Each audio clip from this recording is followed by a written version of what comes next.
Hi friends, இங்கே பாருங்கள், நம்ம பப்பாளி மரத்தில் பப்பாளி பழம் இருக்குது பாருங்கள்.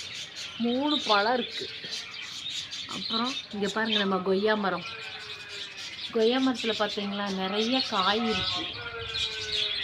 கொய்யா காய் இருக்குது பாருங்கள் ஃப்ரெண்ட்ஸ், நிறைய காய் இருக்குது. இங்கே பாருங்கள், இந்த பக்கம் பாருங்கள், இங்கே பாருங்கள் ஃப்ரெண்ட்ஸ், இங்கேயும் இருக்குது பாருங்கள். தான் நிறைய இருக்குது, எல்லா கிளையிலையும் காய் இருக்குது பாருங்களேன். தா இதுலேயும் பாருங்கதா, இதுலேயும் காய் இருக்குது பார்த்தீங்களா. இங்கே பாருங்கள், இன்னொரு சர்ப்ரைஸ்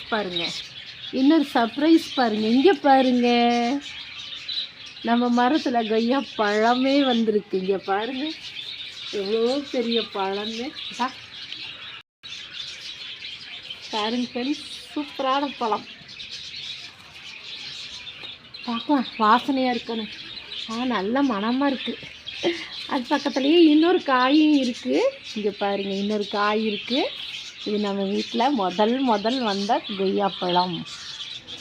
பாருங்கள், உங்களுக்கு பிடிச்சிருந்தா இந்த வீடியோக்கு லைக் பண்ணுங்கள், ஷேர் பண்ணுங்கள், கமெண்ட் பண்ணுங்கள், சப்ஸ்கிரைப் பண்ணுங்கள். இன்னும் யார் வீட்லையெல்லாம் இந்த மாதிரி இருக்குதுன்னு எங்களுக்கு சொல்லுங்கள் ஃப்ரெண்ட்ஸ். தேங்க்யூ.